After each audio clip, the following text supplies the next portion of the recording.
The heavy iron gates of the Topkapi Palace groaned as they swung shut, sealing the memories of a different life behind them. But years before that silence, there was only the warmth of Manisa. In 1515, the province breathed with the scent of budding jasmine and damp, fertile earth. Mahidevran sat in the garden, the sunlight filtering through the leaves to dance across the face of the infant Mustafa. She cradled him close, his small fingers curling around her thumb, a grip that felt like a promise of permanence. She traced the soft lines of his palm, her eyes fixed on the horizon where the sky met the rolling hills. She was Gulbahar, the rose of spring, and in this quiet sanctuary, the title felt earned. Every breeze carried the promise of a long, golden season. She watched the petals drift across the stone path, believing her future was as vibrant and unyielding as the flowers she was named for. She pressed her cheek against the child's forehead, listening to the steady rhythm of his breathing, convinced that the spring would never end. The move to Istanbul arrived with the weight of cold stone and echoing corridors. When Suleiman ascended the throne, the transition felt like a coronation of her own life, yet the golden halls of the capital lacked the warmth of the Manisa gardens. The air here was thin, smelling of incense and old dust. Then came the change. Hürrem stepped into the harem, moving with a deliberate, sharp-edged grace that demanded space. She did not wait for favor. She carved it out with calculated smiles and words that cut through the silence of the chambers. Mahidevran stood on the high balcony, her fingers gripping the cold marble railing until her knuckles turned white. Below, in the courtyard, the Sultan walked. He stopped, turned, and looked toward the upper gallery, but his eyes passed over her, landing instead on the woman standing in the shadows. The connection snapped. Mahidevran felt the shift in the air, a sudden, biting draft that signaled the end of her reign. The palace, once a symbol of her rise, transformed into a vast, silent cage. The spring had ended, and the long, bitter winter of her displacement had begun. She retreated to the nursery, the only space left where the air did not feel hollow. Mustafa became her entire world, the singular point of light in a darkening room. She watched him practice his swordplay in the courtyard, her heart hammering against her ribs at every stumble, every missed parry. She pulled him close, her fingers digging into his shoulders, whispering for him to stay within her sight. The palace had become a labyrinth. She tasted every morsel of his food before he touched it, her tongue searching for the metallic tang of poison. She scanned the dark corners of the room for hidden daggers, her eyes darting toward every flicker of movement in the tapestries. The architecture itself seemed to conspire against them. Every shadow stretched like a blade aimed at her son. She moved through the corridors with her back to the wall, listening for the soft tread of unseen footsteps. The silence of the nursery was no longer peaceful. She kept the door bolted, her hand resting on the iron latch, waiting for a threat that never arrived but was always present. The year was 1553. The Ottoman army had reached Konya early, and the camp was a sprawl of canvas and steel under a bruised, heavy sky. The air was thick, saturated with the scent of damp earth and the metallic tang of impending rain. Mahidevran stood in the mud, her eyes fixed on the distant, solitary structure of the Sultan's tent. When Mustafa approached, she moved with a sudden, violent urgency. She grabbed his arm, her grip tightening until her knuckles turned white and her fingers dug into his skin. "Do not enter that tent," she pleaded, her voice cracking against the oppressive silence of the camp. She pulled him back, her feet sliding in the churned dirt, her body a barrier between him and the entrance. Mustafa did not flinch. He reached out, his hand firm against her shoulder, and gently broke her hold. Mahidevran stumbled back, her breath hitching in her chest as she watched him turn. He walked toward the tent, his pace steady. Mustafa crossed the threshold and the heavy fabric fell shut behind him. Mahidevran stood outside, her knuckles white as she gripped the rough canvas of a nearby supply crate. She held her breath, waiting for the sound of a voice, a laugh, or even an argument. Nothing came. The camp around her seemed to hold its breath as well. The wind died down.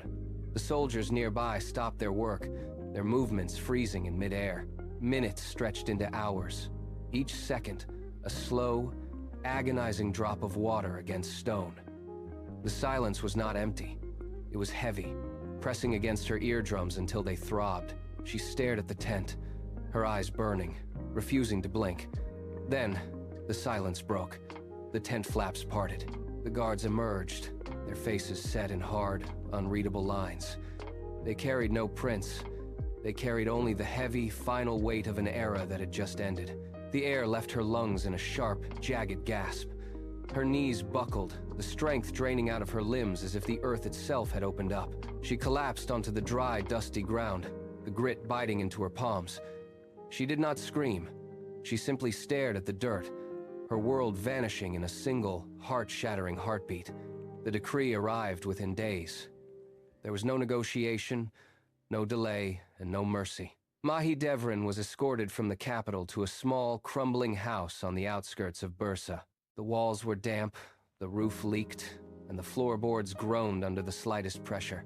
She moved through the rooms, her hands brushing against peeling plaster and cold, uneven stone. Within weeks, the gold she had brought with her vanished. She stood in the center of her main room, her spine straight. A landlord arrived, his hand outstretched. She pulled out her final pieces of jewelry and pressed them into his palm. The exchange was swift. She watched him walk away, leaving her with nothing but a loaf of stale bread. She sat on the floor, the cold seeping through the stone, and broke the bread into small pieces. She was alone in the dark. 28 years bled into one another, marked only by the shifting seasons over the hillside. Mahidevran became a fixture of the local landscape, a figure seen walking the same path at dawn. She reached the burial site, her movements practiced and slow. She knelt on the hard earth, her fingers digging into the soil, to pull away the persistent weeds that threatened to reclaim the stone. Her hands were calloused, the skin cracked from years of labor, yet she worked with a steady, mechanical focus. She cleared the debris, wiped the dust from the marker, and sat in the quiet, her lips moving in a rhythmic, silent prayer. News drifted into Bursa like smoke from distant fires. Hürrem was gone. Then, the word arrived that Suleiman had also passed. The names that once dictated the trajectory of her life now belonged to history. She remained in Bursa, a ghost of a forgotten era, her existence defined by the daily ritual of maintenance and memory. A knock echoed against the splintered wood of her door, sharp and insistent. Mahidevran stood, her joints stiff from the damp, and pulled the latch. A messenger stood on the threshold, his posture rigid, his hand extended to present a heavy, sealed pouch. He spoke the name of the new Sultan, Selim II, and delivered a decree. She took the weight of the purse into her palm, the metal cold and biting against her skin. It was gold, enough to transform the neglected site on the hill into a place of lasting honor. She did not hesitate. She walked to the construction site, the pouch swinging against her side with a rhythmic, metallic clink. She found the masons waiting, their tools laid out on the dry grass. She pointed to the foundation, her hands steady, her voice clear as she directed the placement of the final stones. The work began immediately. The sound of hammers striking granite replaced the silence that had defined her days for nearly 3 decades. She watched the structure rise, block by block, the rough edges smoothed and the design taking shape. For the first time since the march to Konya, the frantic, hollow ache in her chest eased. She ran her fingers over the finished masonry, feeling the permanence of the stone. She stood back, watching the sun catch the polished surface, and finally, she allowed herself to breathe. The final stone was set. The mortar dried under the afternoon sun, locking the monument into place. Mahidevran walked the perimeter of the structure one last time, her fingertips tracing the cool, solid granite. The work was done. The debt to memory was paid. She turned away from the hill, her pace slower than it had been in years, and made her way back to the small room that had held her life for so long. She crossed the threshold and sat on the wooden bench, the familiar weight of the silence settling around her like a blanket. Her hands, calloused and worn from decades of labor, rested motionless in her lap. The room grew dim as the sun dipped below the horizon, casting long, soft shadows across the floor. She did not light a candle.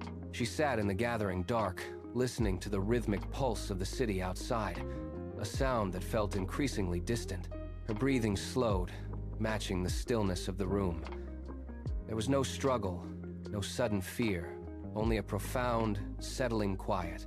The tension that had defined her existence since the gates of the palace closed behind her finally unspooled. She leaned back against the wall, her eyes closing as the last of the light faded from the window. The long, bitter winter of her life reached its end. She was laid to rest beside the son she had spent a lifetime protecting. The earth of Bursa holding them both in a final, unbroken peace.